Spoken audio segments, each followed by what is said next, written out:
अस्सलाम वालेकुम viewers, welcome to आपकी सेहत लाइव। मैं हूं Zair Ahmad, product manager Martin डॉ मार्कर। और मैं हूँ शमाइम नाज, scientific product presenter Martin tau marker. जैसे कि आप जानते हैं कि Martin tau marker health care sector में एक बहुत नुमाया नाम है और पाकिस्तान की टॉप फार्मास्यूटिकल कंपनीज में से एक है, जबकि इस वक्त पाकिस्तान की फास्टेस्ट ग्रोइंग फार्मास्यूटिकल कंपनी भी है। और आपकी सेहत लाइव आपके लिए मार्टिन डॉ मार्कर की तरफ से ही पेश किया जाता है, जिसमें पेशेंट्स के लिए डिजीज़ अवेयरनेस वीडियोस शेयर की जाती हैं और पाकिस्तान के टॉप नॉच डॉक्टर्स और कंसल्टेंट्स फिजिशियंस के साथ इंटरव्यू सेशंस किए जाते हैं, जिसमें हर एपिसोड में आपकी सेहत से मुतालिक मसाइल को डिस्कस किया जाता है और अपने एक्सपर्ट से हम बात करके उन मसाइल के हल जानने की कोशिश करते हैं। आज के एपिसोड में हम बात करेंगे दर्द कुश अद्वियात, जिन्हें हम आम ज़ुबान में पेन किलर्स और कहते हैं, और जो कि जिनके खुद साख्ता इस्तेमाल से, सेल्फ मेडिकेशन से, उससे होने वाले साइड इफ़ेक्ट्स, जिसमें गैस्ट्रिक अल्सर्स और मुख्तलिफ नुकसानात के बारे में हम अपने ऑनरेबल डॉक्टर्स से जानेंगे। इस अहम मौजू पर रोशनी डालने के लिए आज के शो में हमारे साथ मौजूद हैं हमारे मुल्क के एक बड़े मायनाज और academic doctor doctor Jibran Umar Ayub Khan. Doctor Jibran assistant professor of medicine and gastroenterology at Khyber medical college Peshawar. He is a member of British Society of Gastroenterology. He is MBBS, MD, MRCP, and MACG. He was former gastroenterologist and Harrogate and NHS Foundation Trust. तो welcome करते हैं doctor साहब का अपने show में। अस्सलाम वालेकुम doctor Jibran, how are you? अस्सलाम वालेकुम डॉक्टर साहब। Walaikum salam. Thank you very much. I'm absolutely okay, and it's an honor to be on your show. Thank you so much for giving your time to us, sir, and for the audience as well. तो हम अपने topic का बाकायदा आगाज करते हैं। Doctor साहब, जैसा कि आप अभी हमने शेयर किया पेन किलर्स के हवाले से, जो NSAIDs जिनमें इसकी टाइप है, और उनके गैस्ट्रोइंटेस्टिनल साइड इफ़ेक्ट्स, स्पेशली जिनमें गैस्ट्रिक अल्सर्स हैं, उनके हवाले से हम आज डिस्कस करना चाहेंगे। डॉक्टर साहब, हमारे व्यूअर्स को बताइए कि ये जो NSAIDs होती हैं या जो पेन किलर्स इन जनरल होती हैं, तो इनकी कितनी टाइप्स होती हैं और ये पेशेंट को किस तरह से गैस्ट्रोइंटेस्टिनल साइड इफ़ेक्ट कॉज करती हैं, अगर ये सेल्फ ली इसको पेशेंट यूज करते हैं तो? देखिए जी, ये तो आपका बड़ा अहम सवाल है। पेन किलर्स के हवाले से मैं बता दूं कि अगर आप सिर्फ पैरासीटामोल इस्तेमाल करें तो वो तो लातादाद अफराद यूज करते हैं सिंपल बुखार के लिए भी, लेकिन जिस चीज़ों की आप बात कर रहे हैं, जिन मेडिसिन की आप बात कर रहे हैं, उनको हम non steroidal anti inflammatory drugs कहते हैं, और उसमें बहुत सी क्लासेस आती हैं और ज़्यादातर हम वो मेडिसिन इस्तेमाल करते हैं। सबसे बड़ा इशू इनमें यह आता है कि इनका बेदरेग इस्तेमाल हो रहा है, और बेदरेग इस्तेमाल इसकी वजह से हो रहा है क्योंकि हमारी मुल्क में प्रिस्क्रिप्शन राइटिंग का इतना कॉन्सेप्ट नहीं है। आप किसी भी दवा खाने के पास जाएं, आप उनको ये कह दें कि मुझे ये मेडिसिन चाहिए क्योंकि मेरी एल्बो में दर्द है या मेरी कमर में शदीद तकलीफ है, तो वो इस्तेमाल करते हैं, और उसकी वजह से शदीद बल्कि ख़तरनाक हद तक साइड इफ़ेक्ट्स पेशेंट्स को हो सकते हैं। और जिसमें से एक साइड इफ़ेक्ट जिनका आपने जिक्र किया, गैस्ट्रिक अल्सर है, यानी कि स्टमक में जो आपका मैदा है वो ज़ख्मी हो जाता है और उसमें अल्सर बन जाता है, और उससे कभी कभार अल्सर जब सीवियर हो जाते हैं उससे कभी कभार खून की उल्टियाँ या काला पखाना, जिसको हम गैस्ट्रोइंटेस्टिनल ब्लीड कहते हैं, वो भी शुरू हो जाता है। सर, जैसे कि आप सेल्फ यूज या over use of this medication ulceration cause होती है, लेकिन अगर हम बात करें अपनी पॉपुलेशन के हिसाब से, तो आपको कितने percentage of self medicated patients में ये सिम्टम्स या ये सिचुएशंस नजर आती हैं योर क्लिनिकल प्रैक्टिस? देखिए जी, जितने मेरे पास पेशेंट्स आते हैं ना, तो वो कम से कम उसमें से अगर मैं OPD करूं और अगर मेरे पास 100 पेशेंट्स हैं, तो मैं कम से कम कहूँगा कि अगर ऐसे पेशेंट्स आते हैं जिनको जोड़ों की तकलीफ हो, तो वो बहुत ज़्यादा है, तकरीबन 50% से तो ज़्यादा ही हैं। लेकिन जहाँ तक आपका दूसरा सवाल है कि कितने परसेंट पेशेंट में ये अल्सर कॉज कर सकता है, तो वो 10 से 15% इस तरह पेशेंट्स हैं जो कि इसके बेदरेग इस्तेमाल से इस कॉम्प्लिकेशन, यानी कि पेप्टिक अल्सर या कि गैस्ट्रिक अल्सर या स्टमक अल्सर की कॉम्प्लिकेशन डेवलप कर देते हैं, डॉक्टर साहब, मैं ये पूछना चाहूँगा कि डॉक्टर साहब, एक पेन किलर्स तो एक जनरली एक ज़रूरत है, और बहुत सारी कंडीशंस में हम पेन्स को सबसाइड करने के लिए बहुत इम्पोर्टेंट होता है इसका यूज़, और हम इसको यूज़ करवाते हैं। लेकिन तो एक पेशेंट को किस तरह से क्या मतलब किस तरह से इसको यूज़ करना चाहिए, और क्या आप रिकमेंड करेंगे उस पेशेंट के लिए जिसको दर्द कुशत ब्याज का इस्तेमाल करना पड़ रहा है? देखिए जी, सबसे पहले तो पेशेंट्स के लिए मेरी एक अहम तजवीज़ ये है कि जब भी उनको पेन का मसला हो तो वो खुद अपना इलाज ना किया करें, क्योंकि डॉक्टर्स इसलिए बने कि उनका इलाज करें। क्योंकि जो वो पेन मेडिकेशन उनको देंगे तो एक प्रॉपर डोज के लिए देंगे और एक प्रॉपर अरसे के लिए देंगे। और जब उनको पेन, मैं ये नहीं कहता कि पेन मेडिकेशन नहीं लेनी चाहिए, वरना तो ये इतने जोड़ों के बीमार मरीज हैं जिसमें रोमेटॉइड आर्थराइटिस है या अनकालोजिंग स्पॉन्डिलाइटिस है, जो बैक की बीमारी है, तो उसके लिए तो पेन किलर्स एक मजबूरी होती है और उसको हम ऐसा नहीं कर सकते कि पेन ना यूज की जाए। या इसके अलावा जो आपके पास पोस्ट ऑपरेटिव मरीज आते हैं जिनका मेजर ऑपरेशन होता है, तो उनको भी पेन रिलीफ के लिए मेडिकेशन चाहिए होती है, ना कि सिर्फ पेन रिलीफ के लिए बल्कि बुखार को कम करने के लिए भी। तो मेरा इसके लिहाज से एक मशवरा ये है कि पहले तो वो डॉक्टर को विजिट करें, डॉक्टर को कॉन्फिडेंस में लें, और डॉक्टर उसको एक अहम पेन किलर जब इस्तेमाल कर रहे हैं तो उसको एक प्रॉपर डोज और एक अरसे के लिए हो।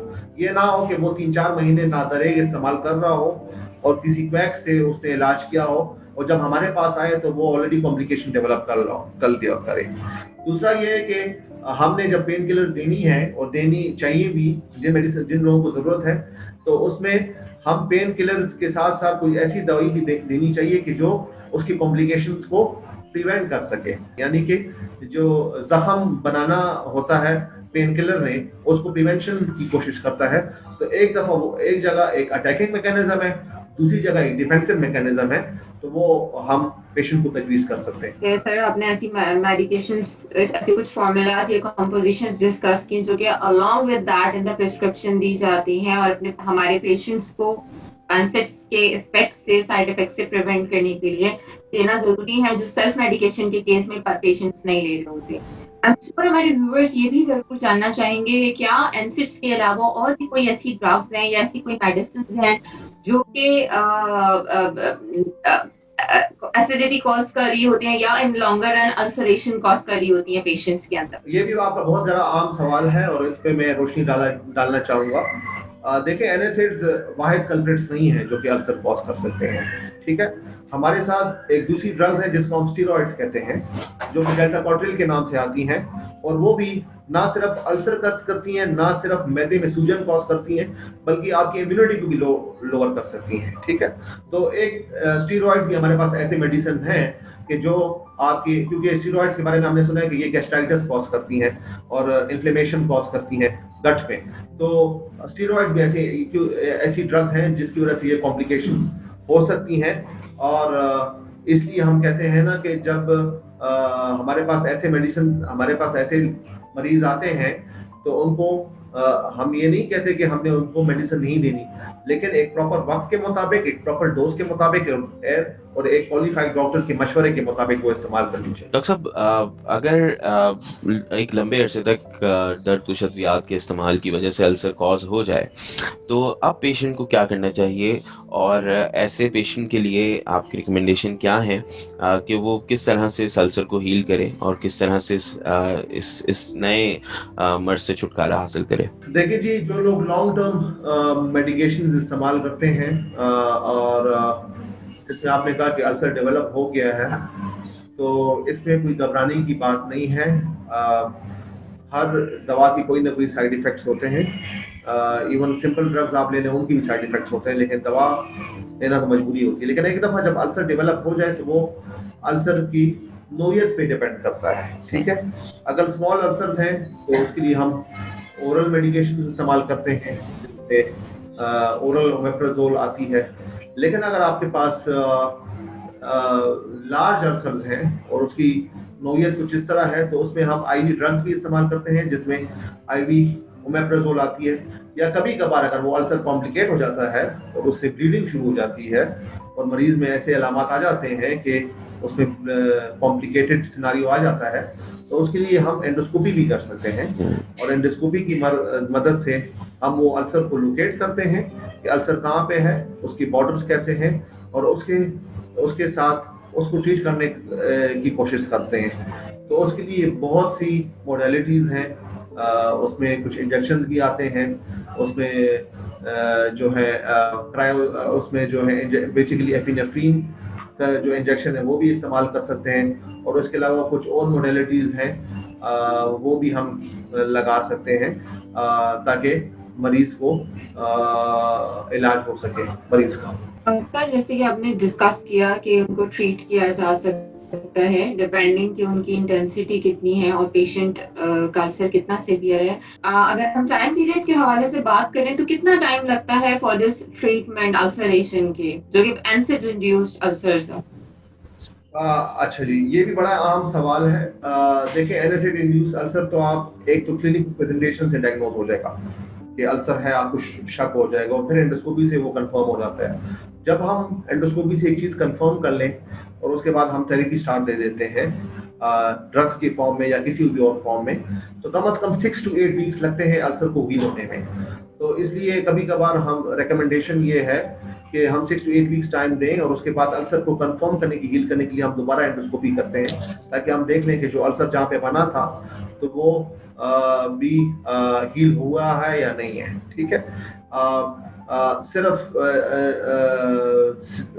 इतना टाइम पीरियड हमें वेट करना चाहिए और पेशेंट को भी देना चाहिए, और पेशेंट से फिर पूछना भी चाहिए जो उनके कंप्लेंट्स हैं उनमें कोई इस्तेफादा हुआ है इन टर्म्स ऑफ रेजोल्यूशन और नॉट।